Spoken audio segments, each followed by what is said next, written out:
প্রতিদিন 18 kilometre cycle চালিয়ে তার মা তাকে রোজারিও সেন্ট্রালে প্রতিদিন নিয়ে যেতেন অনুশীলনের জন্য। টাকার অভাবে যে ঘরের দেওয়াটা ছিল ফ্যাকাসে, সেইখানেই আজ রোজারিও থেকে বুয়েন্স আয়ার্সের দেওয়ালে দেওয়ালে তার মুরাল। অথবা জীবন সংগ্রামে হার না মেনে পরিবারের সাথে কয়লার খনিতে কাজ করে ফুটবলের আশা থেকে ট্র্যাজিক হিরোর মতন ভারী শব্দের ভাগ হওয়ার গল্পটা সত্যিই রোমাঞ্চকর। গত কয়েক বছরে আর্জেন্টিনার যাত্রাকে যদি রূপকথার কোনো কাব্যের সাথে তুলনা করে থাকি, তাহলে সেই কাব্যের অন্যতম এক নায়ক হবেন তিনি। তাকে আর্জেন্টিনার সৌভাগ্যের পরশ পাথর বলা হলে হয়তো এতটুকু ভুল হবে না। বলছি আনহেল দি মারিয়ার কথা। আন্তর্জাতিক ফুটবলে একটি শিরোপার জন্য তখন আর্জেন্টিনায় চলছিল দীর্ঘ 28 বছরের হাহাকার। বেশ কয়েকবার খুব কাছে গিয়েও ভাগ্যের শিকেটা ছেড়েনি, উঠতে হয়েছে স্বপ্নভঙ্গের বেদনায়। 2021 সালের কোপা আমেরিকায় অবশেষে সেই আক্ষেপটা ঘুচল। ফাইনালে চিরপ্রতিদ্বন্দ্বী ব্রাজিলের বিপক্ষে তার গোলটাই গড়ে দিল ম্যাচের পার্থক্য। কোপা আমেরিকার শিরোপা জয়ের রেস না কাটতেই ইউরো চ্যাম্পিয়ন ইতালির বিপক্ষে ফিনালিসিমাতে জয়। কোপা আমেরিকার মতো এই ম্যাচেও তার পা থেকে আসলো গোল। ফিনালিসিমার পর আসলো স্বপ্নের সেই বিশ্বকাপ।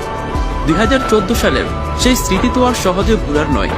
জার্মানির বিপক্ষে ফাইনালে ইনজুরির জন্য তাকে হতে হয়েছিল দর্শক। বেঞ্চে বসে দেখেছিলেন অতিরিক্ত সময়ে দলের হার। ফাইনালের পর তার অশ্রুসিক্ত চোখ এখনো অনেকের মনকেই নাড়া দেয়। তবে 2022 সালে আর ফুটবল বিধাতা তাকে খালি হাতে ফেরাননি। ফ্রান্সের বিপক্ষে ফাইনালে ম্যাকঅ্যালিস্টারের পাস থেকে চিতার গতিতে দৌড়ে এসে পাঠালেন ফ্রান্সের জালে। গোলকিপার হুগো লরিসের যেন কিছুই করার ছিল না। গোলের পর সেই চিরচেনা উদযাপন, ভালোবাসার চিহ্নটা এঁকে দেওয়া। কোপা আমেরিকা, ফিনালিসিমা, বিশ্বকাপ কিংবা অলিম্পিকের ফাইনাল সবখানেই গোল করেছেন আর্জেন্টিনার এই আনসাং হিরো। তিনি না থাকলে হয়তো আর্জেন্টিনার এসব গল্পগুলো হয়তো অন্যরকম হতে পারত। তবে আক্ষেপ মেটানো, আনন্দে ভাসানো কিংবা পূর্বতা দেওয়া যাই বলি না কেন, আকাশী নীল জার্সিতে ডি মারিয়া করেছেন তার সবটাই।